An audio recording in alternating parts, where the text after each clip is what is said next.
Hi everyone, welcome back to my channel. അപ്പോൾ ഞാൻ ഇന്ന് വന്നിരിക്കുന്നത് നിങ്ങൾ തംബ്നെയിൽ കണ്ട പോലെ തന്നെ ഒരു ബിരിയാണിയുടെ റെസിപ്പി ആയിട്ടാണ്. ഇതിൻ്റെ സ്പെഷ്യാലിറ്റി എന്നാന്ന് വെച്ചിട്ടുണ്ടെങ്കിൽ ഞാൻ ഇതിൽ യൂസ് ചെയ്തിട്ടുള്ള മസാലാസ് എല്ലാം ഞാനൊരു ടേബിൾ സ്പൂൺ വെച്ചിട്ടാണ് മെഷർ ചെയ്തിട്ടുള്ളത്. അതുകൊണ്ട് തന്നെ ഇത് ആർക്ക് വേണമെങ്കിലും ഉണ്ടാക്കാൻ പറ്റും. ബിഗിനേഴ്സിനും ബാച്ചിലേഴ്സിനും എന്തായാലും ട്രൈ ചെയ്ത് നോക്കാൻ പറ്റുന്ന ഒരു റെസിപ്പിയാണ്. അപ്പോൾ ഞാൻ ഈ വീഡിയോയിൽ കാണിച്ചിരിക്കുന്ന പോലെ തന്നെ നിങ്ങൾ ഫോളോ ചെയ്യുകയാണെങ്കിൽ നല്ല അടിപൊളി ബിരിയാണി നമുക്ക് ഉണ്ടാക്കിയെടുക്കാം കേട്ടോ. അപ്പോൾ നമുക്ക് വീഡിയോ കണ്ടു നോക്കിയാലോ. അപ്പോൾ ഫസ്റ്റ് ഞാൻ ചിക്കൻ മാരിനേറ്റ് ചെയ്യാൻ പോവുകയാണ്. അപ്പോൾ അതിനായിട്ട് ഞാനിവിടെ ഒരു 3/4 കിലോ ചിക്കനാണ് എടുത്തിട്ടുള്ളത്. അപ്പോൾ ഈ ഒരു ടേബിൾ സ്പൂൺ വെച്ചിട്ടാണ് ഞാൻ എല്ലാ മെഷർമെൻറ്റ്സും എടുക്കുന്നത്. അപ്പോൾ ഇത് ഒരു ടേബിൾ സ്പൂണിൽ 1 ടേബിൾ സ്പൂൺ ജിഞ്ചർ ഗാർലിക് പേസ്റ്റാണ്. അപ്പോൾ ഒരു 8 അല്ലി വെളുത്തുള്ളി, ഒരു മീഡിയം സൈസ് ജിഞ്ചറും പിന്നെ ഒരു 4 കുരുമുളകും കൂടെ ചതച്ചെടുത്തതാണ്. അപ്പോൾ ഈ ഒരു ടേബിൾ സ്പൂണിന് ഈ ഒരു പേസ്റ്റ് ഇട്ട് കൊടുക്കുവാണ്. ഇനി ഇതിൽ 8 ടേബിൾ സ്പൂൺ മഞ്ഞൾപ്പൊടി ഇട്ട് കൊടുക്കുകയാണ്. അതായത് ഒരു 1/4 ടേബിൾ സ്പൂണേക്കാട്ടിലും കുറവ് മഞ്ഞൾപ്പൊടി ഇട്ട് കൊടുക്കുവാണ്. ഒരു 1/4 ടേബിൾ സ്പൂൺ ഗരം മസാല അല്ലെങ്കിൽ ബിരിയാണി മസാല യൂസ് ചെയ്യാം കേട്ടോ. 1/2 ടേബിൾ സ്പൂൺ മല്ലിപ്പൊടി. നമ്മുടെ ചിക്കന് നല്ലൊരു നിറം കിട്ടാൻ വേണ്ടിയിട്ട് ഒരു 1/4 table spoon Kashmiri chilli powder. ഞാനിവിടെ 1 ടേബിൾ സ്പൂൺ ചതച്ചെടുത്തിട്ടുള്ള പച്ചമുളകാണ് ചേർത്ത് കൊടുക്കുന്നത്. നിങ്ങളുടെ എരിവിനനുസരിച്ച് നിങ്ങൾക്ക് ഇട്ട് കൊടുക്കാം. ഇനി ഇതിലേക്ക് നല്ല കട്ട തൈര് ഒഴിച്ചു കൊടുക്കുകയാണ്. ഒരു 3 ടേബിൾ സ്പൂൺ നല്ല വെള്ളമൊന്നും ഇല്ലാത്ത കട്ട തൈര് ഒഴിച്ചു.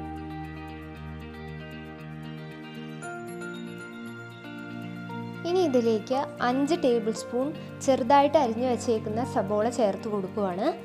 അപ്പം ഞാനിവിടെ 3/4 കിലോയ്ക്കാണ് ഈ 5 ടേബിൾ സ്പൂൺ ഉള്ളി എടുക്കുന്നത്. 1 കിലോയൊക്കെ ആണെങ്കിൽ നിങ്ങൾക്ക് 6-8 ടേബിൾ സ്പൂൺ ഉള്ളി എടുക്കാം. ഇനി ഞാൻ ഇതിലേക്ക് ഒരു പ്രത്യേക ടേസ്റ്റ് കിട്ടാൻ വേണ്ടിയിട്ട് ഒരു 3 ടേബിൾ സ്പൂൺ നെയ്യിൽ വഴറ്റിയെടുത്ത സബോളയാണിത്. അതൊരു 3 ടേബിൾ സ്പൂൺ ഇട്ട് കൊടുക്കുകയാണ്. ഇനി ഞാനൊരു 2 ടേബിൾ സ്പൂൺ ചെറുതായിട്ട് അരിഞ്ഞു വെച്ചേക്കുന്ന പുതിനയിലയും മല്ലിച്ചപ്പും കൂടെ ചേർത്ത് കൊടുക്കുകയാണ്. ഇനി ഈ ചിക്കന് ആവശ്യമുള്ള ഉപ്പ് ഇട്ട് കൊടുക്കാം. അപ്പോൾ ഞാനിവിടെ ഒരു 1/2 ടേബിൾ സ്പൂൺ ഉപ്പാണ് ചേർക്കുന്നത്. ഇനി ഇതിലേക്ക് ഒരു 1/2 ലെമൺ ജ്യൂസാണ് വേണ്ടത്. അപ്പോൾ ഒരു 1/2 മുറി നാരങ്ങ ഞാൻ നന്നായി പിഴിഞ്ഞു കൊടുക്കുകയാണ്. അപ്പോൾ നമ്മുടെ ചിക്കൻ മാരിനേറ്റ് ചെയ്യാനുള്ള സാധനങ്ങളൊക്കെ ഇവിടെ റെഡി ആയിട്ടുണ്ട്. ഇനി ഇത് നന്നായിട്ടൊന്ന് മിക്സ് ചെയ്തെടുക്കുക. നല്ലപോലെ മിക്സ് ചെയ്തെടുക്കണം, എന്നാലേ നമ്മുടെ ചിക്കനിലെല്ലാം നന്നായിട്ട് പരണ്ട് കിട്ടത്തുള്ളൂ. അപ്പോൾ ചിക്കൻ ഞാൻ നല്ലപോലെ മാരിനേറ്റ് ചെയ്തെടുത്തിട്ടുണ്ട്. ഇനി ഇതൊരു 1/2 മണിക്കൂർ നമുക്ക് മാറ്റി വെക്കാം. ഫ്രീസറിൽ വെക്കുന്നതായിരിക്കും ഏറ്റവും നല്ലത്. അപ്പോൾ പെട്ടെന്ന് തന്നെ അതൊക്കെ ഒന്ന് പിടിച്ച് കിട്ടും. ഒരു സമയം കൊണ്ട് നമുക്ക് റൈസ് റെഡിയാക്കി എടുക്കാം. അപ്പോൾ ഞാനിവിടെ 1 കിലോ ബസ്മതി റൈസാണ് എടുത്തേക്കുന്നത്. നിങ്ങൾക്ക് ഏത് അരിയാണോ കംഫർട്ടബിൾ അതെടുത്താൽ മതി. അപ്പം ഞാൻ നേരത്തെ തന്നെ അരി കഴുകി ഒരു 1/2 മണിക്കൂർ കുതിർക്കാൻ വെച്ചിട്ടുണ്ടായിരുന്നു. ഇങ്ങനെ ചെയ്യുമ്പോൾ നമുക്ക് അരി പെട്ടെന്ന് തന്നെ വെന്ത് കിട്ടും. അപ്പം ഞാനിവിടെ അരി തിളപ്പിച്ച് ഊറ്റുവാണ്. അപ്പോൾ ആ വെള്ളത്തിലേക്ക് ഇടാൻ വേണ്ടിയിട്ട് ഞാനിവിടെ 2 കഷ്ണം പട്ട, 3 ഏലക്ക, കുറച്ച് ഗ്രാമ്പൂ, പിന്നെ ഒരു തക്കോലം കൂടെ എടുത്തിട്ടുണ്ട്. നമ്മുടെ വെള്ളം നന്നായി തിളച്ച് വന്നിട്ടുണ്ട്. ഞാനിതിലേക്ക് ഈ മസാല ഇട്ട് കൊടുക്കുകയാണ്. ഇനി ഇതിലേക്ക് ഒരു 2 ടേബിൾ സ്പൂൺ ഓയിൽ ഒഴിച്ചു കൊടുക്കാം. നിങ്ങൾക്ക് സൺഫ്ലവർ ഓയിൽ യൂസ് ചെയ്യാം. പിന്നെ വേണമെന്നുണ്ടെങ്കിൽ നിങ്ങൾക്ക് കുറച്ച് നാരങ്ങ നീര് കൂടി ഒഴിച്ചു കൊടുക്കാം. 1 ടേബിൾ സ്പൂൺ നാരങ്ങ നീര് വേണമെങ്കിൽ ചേർത്ത് കൊടുക്കാം. ഇനി ഇതിലേക്ക് ആവശ്യത്തിനുള്ള ഉപ്പ് ചേർത്ത് കൊടുക്കുകയാണ്. അപ്പോൾ ഉപ്പ് ചേർക്കുമ്പോൾ ഒരു തരി എപ്പോഴും മുന്നോട്ട് നിൽക്കണം, എന്നാലേ നമ്മുടെ ചോറിന് പാകത്തിനുള്ള ഉപ്പാകത്തുള്ളൂ. അപ്പോൾ വെള്ളം നന്നായിട്ട് തിളച്ച് വന്നിട്ടുണ്ട്. ഇനി നമ്മൾ കഴുകി വാരി വെച്ചേക്കുന്ന അരി കുറച്ചായിട്ട് ഇട്ട് കൊടുക്കാം. ഇനി ഇതൊരു 10 മിനിറ്റ് ഹൈ ഫ്ലെയിമിൽ ഇട്ടിട്ട് നമുക്ക് വേവിച്ചെടുക്കാം. അപ്പോൾ 10 മിനിറ്റിന് ശേഷം നമ്മുടെ അരി ഒരു 70% കുക്കായിട്ടുണ്ട്. ഓരോരുത്തരുടെ ഫ്ലെയിമിനനുസരിച്ചിരിക്കും കേട്ടോ നമ്മൾ അരി വേവുന്നത്. അപ്പം ഈ ഒരു കൺസിസ്റ്റൻസിയാണ് നമ്മുടെ അരിക്ക് വേണ്ടത്. ഇങ്ങനെ ഞെക്കിയിട്ടുണ്ടെങ്കിൽ അങ്ങ് ഉടഞ്ഞു പോവാതെ ഇരിക്കുന്ന കൺസിസ്റ്റൻസി. ഇനി ഇത് നമുക്ക് സ്ട്രെയിൻ ചെയ്തെടുക്കാം. അപ്പോൾ ചോറൊരു ഭാഗത്ത് റെഡി ആയിട്ടുണ്ട്. ഇനി നമുക്ക് ചിക്കൻ റെഡിയാക്കാം. അപ്പോൾ ഞാനിതേ പുറത്തെടുത്ത് വെച്ചിട്ടുണ്ട്. ഫ്രിഡ്ജിലായിരുന്നു വെച്ചത്. അപ്പോൾ ഞാൻ അടി കട്ടിയുള്ളൊരു പാത്രം ഞാൻ സ്റ്റൗവിൽ വെച്ച് കൊടുത്തിട്ടുണ്ട്. അപ്പോൾ ഞാൻ ഇതിൽ തന്നെയാണ് ബിരിയാണി ദം ചെയ്യാനും പോകുന്നത്. എന്നിട്ട് അതിലേക്ക് ഒരു 2 ടേബിൾ സ്പൂൺ സൺഫ്ലവർ ഓയിൽ ചേർത്ത് കൊടുത്തിട്ടുണ്ട്. നിങ്ങൾക്ക് വേണമെങ്കിൽ നെയ്യും യൂസ് ചെയ്യാം. എന്നിട്ട് നമ്മുടെ ചിക്കൻ അതിലേക്ക് ഇട്ട് കൊടുത്തിട്ടുണ്ട്. അപ്പോൾ ചിക്കൻ കംപ്ലീറ്റ്ലി ഞാൻ ഇതിലേക്ക് ഇട്ട് കൊടുത്തിട്ടുണ്ട്. ഇനി ഇത് അടച്ച് വെച്ച് ഒരു 10 മിനിറ്റ് മീഡിയം ഫ്ലെയിമിൽ നമുക്ക് വേവിച്ചെടുക്കാം. അപ്പോൾ ഒരു 10 മിനിറ്റ് കഴിഞ്ഞതിന് ശേഷം നമ്മുടെ ചിക്കൻ തുറന്ന് നോക്കിയപ്പോൾ ഒരു 70% നമ്മുടെ ചിക്കൻ കുക്കായിട്ടുണ്ട്. ഇനി ഇതിലേക്ക് ഞാൻ ചെറുതായി അരിഞ്ഞ് വെച്ചേക്കുന്ന 2 പഴുത്ത തക്കാളി ചേർത്ത് കൊടുക്കുകയാണ്. എന്നിട്ട് നല്ലപോലെ ഒന്ന് മിക്സ് ചെയ്തെടുക്കുക. ഇനി ഇത് വീണ്ടും അടച്ച് വെച്ച് ഒരു 3 മിനിറ്റ് നമുക്ക് വീണ്ടും ഒന്ന് കുക്ക് ചെയ്തെടുക്കാം. നമ്മുടെ തക്കാളിയൊക്കെ ഒന്ന് വെന്ത് ഉടഞ്ഞ് കിട്ടാൻ വേണ്ടിയിട്ടാണ് കേട്ടോ. അപ്പോൾ നമ്മുടെ തക്കാളിയൊക്കെ വെന്തുടഞ്ഞ് നമ്മുടെ ചിക്കനൊക്കെ നല്ലപോലെ ഗ്രേവിയൊക്കെ ആയിട്ടുണ്ട്. സോ നിങ്ങൾക്ക് ഇത്രയും ഗ്രേവി വേണ്ട എന്നുണ്ടെങ്കിൽ കുറച്ച് വറ്റിച്ചെടുക്കാം. അല്ലെങ്കിൽ ഗ്രേവി വേണമെന്നുണ്ടെങ്കിൽ ഒരു 1/2 ഗ്ലാസ് ചൂടുവെള്ളം ഇതിലേക്ക് ഒഴിച്ച് ഒരു 2 മിനിറ്റ് കൂടെ ഒന്ന് കുക്ക് ചെയ്തെടുക്കാം. അപ്പം ഞാൻ ബിരിയാണി ഇനി ദം ചെയ്യാൻ പോവാണ്. അപ്പം നമ്മുടെ ചിക്കൻ്റെ കറിയൊക്കെ ഞാൻ അതിന് മാറ്റിയിട്ടുണ്ട്. ഒരു ഇച്ചിരി ഗ്രേവി ബേസ് ആയിട്ട് ഇട്ട് കൊടുത്തിട്ടുണ്ട്.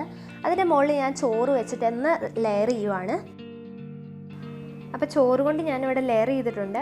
ഇനി ഇതിൻ്റെ മുകളിലേക്ക് ഞാനിവിടെ ചെറുതായി അരിഞ്ഞ് വെച്ചേക്കുന്ന മല്ലിച്ചപ്പും പുതിനയിലയും അതുപോലെ തന്നെ കുറച്ച് വറുത്ത് വെച്ചേക്കുന്ന ഉള്ളി, ക്യാരറ്റ്, പിന്നെ കുറച്ച് കാഷ്യൂനട്ടും കിസ്മിസും എല്ലാം കൂടെ മിക്സ് ചെയ്ത് വെച്ച ഒരു ഇതാണ്.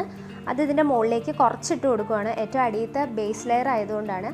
പിന്നെ ഞാനിവിടെ ഒരു 1/4 ടീസ്പൂൺ മഞ്ഞളും ഒരു 3 ടേബിൾ സ്പൂൺ പാലാണിത്. ഇത് വേണമെന്നുണ്ടെങ്കിൽ മാത്രം ചെയ്താൽ അതൊരു കളർ കിട്ടാൻ വേണ്ടിയിട്ടാണ്. ആ ഒരു മിക്സ് കൂടി ഇതിൻ്റെ മുകളിലേക്ക് ഒഴിച്ചു കൊടുക്കുകയാണ്.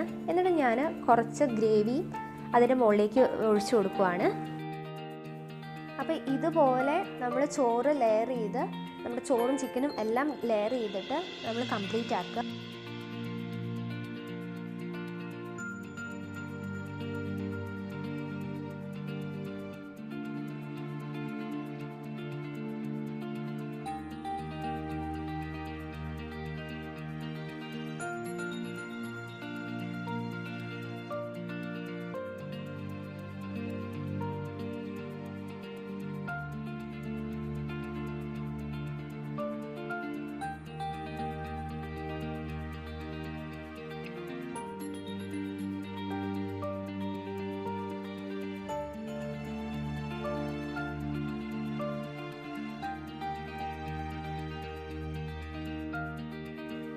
അപ്പോൾ ഞാൻ ചോറ് നന്നായിട്ട് എല്ലാതും ലെയർ ചെയ്തിട്ടുണ്ട്. ഇനി അവസാനമായിട്ട് കുറച്ച് നെയ്യ് ഇതിൻ്റെ മുകളിൽ ഇട്ട് കൊടുക്കുക.